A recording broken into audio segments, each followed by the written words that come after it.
भारत के total air pollution में 30% तक योगदान सिर्फ व्हीकल्स का रहता है।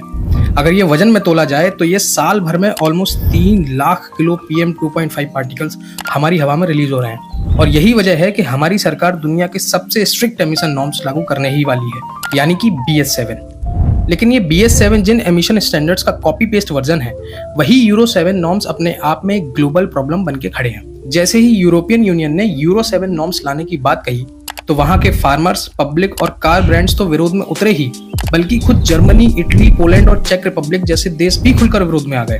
और ये वो देश हैं जो ग्लोबल ऑटो सेक्टर में बहुत बड़ा स्टेक रखते हैं। जिसके बाद EU ने नॉर्म्स हल्के लूज करने को अग्री भी किया। अब इसे समझिए कि पहली बार जब 1992 में यूरो 1 नॉर्म्स आए थे, तब उसमें जो हाइड्रोकार्बन और नाइट्रोजन ऑक्साइड का लेवल 970 मिलीग्राम रखा था, वो यूरो 7 नॉर्म्स में घटाकर सीधा 60 मिलीग्राम कर दिए गए हैं। और अब इमेजिन करिए कि आने वाले BS7 नॉर्म्स इतने ही इम्पॉसिबल साउंड करने वाले यूरो 7 नॉर्म्स की एग्जैक्ट कॉपी है। और इंडिया में लागू होने वाली BS7 नॉर्म्स केवल डीजल और पेट्रोल कार्स का ही गला नहीं दबाएंगे, बल्कि जीरो टेल पाइप एमिशंस करने वाली इलेक्ट्रिक कार्स पर भी BS7 नॉर्म्स शिकंजा कसेंगे। और यही वजह है कि BS7 इंडिया के सबसे पॉपुलर कार सेगमेंट SUVs के लिए काल बनने वाले हैं। और पूरे चांसेस हैं कि ये एमिशन नॉर्म्स बजट सेगमेंट की कार्स को भी लगभग खत्म कर देंगे। BS7 में ऐसा क्या है और क्यों इसकी वजह से पूरी ऑटोमोटिव इंडस्ट्री पैनिक मोड में है, ऐसे सारे सवालों के जवाब हम आपको इस वीडियो में देने वाले हैं। BS7 नॉर्म समझने के लिए पहले BS नॉर्म्स की ब्रीफ हिस्ट्री जान लेते हैं। BS यानी Bharat stage emission standard, Indian government द्वारा सेट किए गए वो नॉर्म्स हैं जो हर एक व्हीकल मैन्युफैक्चरर को मीट करने पड़ेंगे अगर उसे इंडिया में अपने व्हीकल्स बेचने हैं तो। ये BS नॉर्म CPCB यानी सेंट्रल पॉल्यूशन बोर्ड सेट करता है। हालांकि सारे BS norm simply European emission standards पर ही बेस्ड हैं। ये सबसे पहले इंडिया में साल 2000 में लागू हुए थे, तब इसे BS1 नहीं, इंडिया 2000 का नाम दिया गया था। और फिर 5 साल बाद 2005 में BS2 आया, इसके बाद 2010 में BS3 और फिर 2017 में BS4 एमिशन नॉर्म्स आए। लेकिन BS4 तक आते आते भी इंडिया एमिशन नॉर्म्स में इतना पीछे चल रहा था कि हमें BS5 स्टैंडर्ड स्किप करने पड़े। और फिर बिना किसी प्रायर तैयारी के ही 1 अप्रैल 2020 को BS6 नॉर्म्स रोल आउट कर दिए गए, जिसके बाद ऑटो इंडस्ट्री में तहलका मच गया।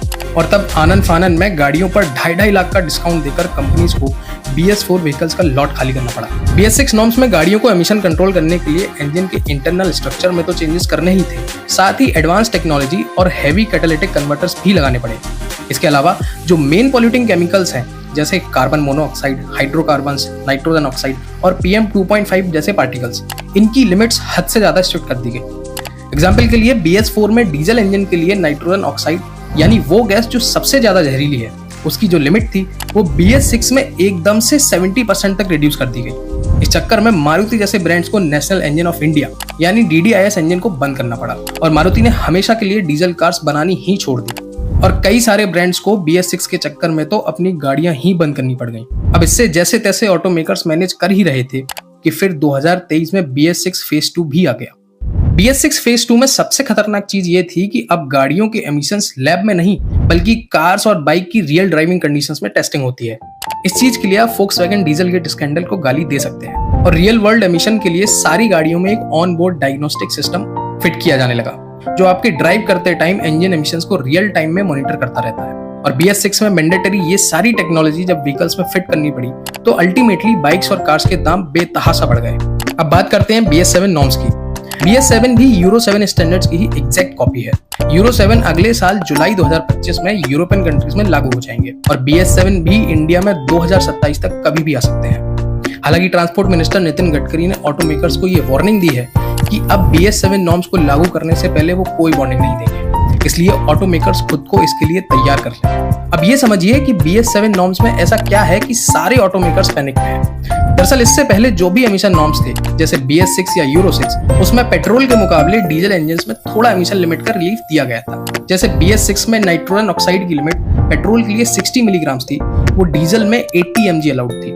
लेकिन यूरो 7 या BS7 में पेट्रोल और डीजल की लिमिट खत्म करके दोनों को ही 60 मिलीग्राम पर किलोमीटर कर दी जाएंगी, जो कि पेट्रोल में तो फिर भी मैनेज हो जाएगा, लेकिन डीजल में ऑलमोस्ट इम्पॉसिबल होने वाला है। और ऐसे में करंटली चालू बहुत सारे डीजल इंजन्स और गाड़ियों को बंद करना पड़ जाएगा और BS7 में दूसरे पोल्यूटिंग पार्टिकल्स की भी लिमिट और कम कर दी जाएगी। इसके अलावा BS7 कंप्लाइंट करने के लिए व्हीकल्स में अब ऑन बोर्ड डायग्नोस्टिक सिस्टम की बजाय ऑन बोर्ड मॉनिटरिंग सिस्टम लगेंगे, जो ओवर द एयर आपकी गाड़ी का एमिशन डेटा कंसर्न अथॉरिटीज को ट्रांसफर करते रहेंगे। इसके लिए इंजन के हेड से लेकर एग्जॉस्ट पाइप तक बहुत सारे एक्सपेंसिव सेंसर्स लगाने पड़ेंगे। और अभी एग्जॉस्ट पाइप में जो कैटालिटिक कन्वर्टर लगे होते हैं वो जब तक 400 डिग्री पर गर्म नहीं होते तब तक एग्जॉस्ट गैसेस से रिएक्ट करके एमिशंस कम नहीं कर पाते।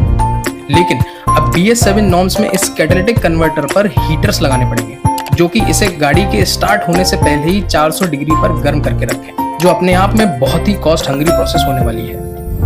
इतना ही नहीं, BS7 में अब गाड़ी के ब्रेक्स और टायर से भी होने वाले पोल्यूशन पर शिकंजा कसा जाएगा। यानी कि टायर के घिसने और ब्रेक पैड्स एंड डिस्क के घिसने से जो भी पोल्यूटेंट पार्टिकल्स रिलीज होते हैं, BS7 या यूरो 7 में उस पर भी लिमिट सेट कर दी गई है। और BS7 में वो भी होगा जो किसी ने एक्सपेक्ट नहीं किया था। इन रेगुलेशंस के लपेटे में अब इलेक्ट्रिक कार्स भी आ जाएंगे। इसके तहत EVs की बैटरी की ड्यूरेबिलिटी और लॉन्जेविटी पर फोकस किया जाएगा और ये रूल्स हाइब्रिड कार्स की बैटरी पर भी लागू होंगे। यानी कि पैसेंजर इलेक्ट्रिक कार्स की बैटरी की 5 साल बाद भी चार्ज होल्ड कैपेसिटी 80% तक होनी चाहिए और 8 साल बाद यही बैटरी हेल्थ 72% से नीचे नहीं जानी चाहिए। इससे होगा ये कि EV कार्स की लाइफ साइकिल में बैटरी रिप्लेसमेंट चांस एकदम कम हो जाएंगे, क्योंकि बैटरीज को डिस्पोज करना और नया बनाना अपने आप में बहुत हैवी पॉल्यूटिंग प्रोसेस है। और ऑटोमेकर्स के लिए सबसे बड़ी प्रॉब्लम ये है कि BS7 के ये इतने स्ट्रिक्ट एमिशन नॉर्म्स गाड़ी की पूरी लाइफ टाइम तक कंपाइल करने पड़ेंगे। यानी जो एमिशन नॉर्म्स BS6 में इंजन को 5 साल या 1 लाख किलोमीटर तक फॉलो करने होते थे, वो अब BS7 में 10 साल और 2 लाख किलोमीटर तक कंपाइल करने पड़ेंगे। लेकिन BS7 नॉर्म्स जब आ जाएंगे तो हमें इससे कुछ फायदे भी मिलेंगे। जैसे एमिशन कम करने के लिए इंजन के अंदर फ्यूल बहुत एफिशिएंटली बर्न होगा, उससे अल्टीमेटली गाड़ियां बहुत ही अच्छा माइलेज देंगी। और इसके लिए इंजन छोटे भी हो जाएंगे, जिनसे पावर निकालने के लिए ज्यादा से ज्यादा टर्बोस का भी इस्तेमाल होगा। और अगर कमर्शियल लेवल पर देखें तो जो टाटा महिंद्रा जैसे इंडियन ब्रांड्स हैं, जब वो यूरो 7 नॉर्म्स पर कार्स बनाने लगेंगे तो वो सारी यूरोपियन कंट्रीज में भी अपनी गाड़ियां इजीली बेच सकेंगे। लेकिन फिलहाल BS7 के फायदे कम और नुकसान बहुत ज्यादा दिख रहे हैं, क्योंकि इतने स्ट्रिक्ट लेवल पर एमिशन लाने के लिए ऑटोमेकर्स को अंधा पैसा इंजन की R&D पर लगाना पड़ेगा। और जब इतनी सारी टेक्नोलॉजी के साथ BS7 इंजन बन के रेडी होंगे तो उनके दाम जरूरत से ज्यादा बढ़ जाएंगे, जिससे कंज्यूमर इन्हें खरीद ही नहीं पाएंगे। और जब ये इंजन इतने महंगे हो जाएंगे तो बजट कार्स भी बजट से पूरी तरह बाहर चली जाएंगी और शायद बजट कार्स की पूरी कैटेगरी ही तबाह हो जाए। और डीजल इंजन वो तो अंडर 10 लाख वाली कार्स से गायब हो ही जाएंगे और आप सिर्फ महंगी कार्स में ही डीजल ले पाएंगे। और ये भी मान के चलिए कि सारे petrol diesel engine less powerful तो होने ही हैं। और यही वजह है कि BS7 आने के बाद मैक्सिमम डीजल इंजन बंद हो जाएंगे। इस चक्कर में कई सारी कार्स की डेथ भी होना तय है। इसलिए बेचारे सारे ऑटोमेकर्स ये कह रहे हैं कि पहले से हमने EVs को लेकर आई डेडलाइंस को मीट करने के लिए सारी R&D फोर्स EVs के डेवलपमेंट में लगा रखी है और अब यूरो 7 नॉर्म्स को कंपैटिबल करने के लिए इंजन पर बहुत बड़ी वर्कफोर्स लगानी पड़ेगी, जिस वजह से ऑटो कंपनीज के लिए बड़ा संकट होने वाला है। BS7 नॉर्म्स को देखें तो इसमें हम इंडियंस के लिए कुछ खास अच्छे संकेत दिख नहीं रहे, क्योंकि इसके बाद गाड़ियों के प्राइसेस जरूरत से ज्यादा बढ़ जाएंगे और इन नॉर्म्स की वजह से महंगी हुई कार्स पर गवर्नमेंट आपको रोड टैक्स, सेस, GST या RTO टैक्स किसी भी चीज में छूट नहीं देने वाली।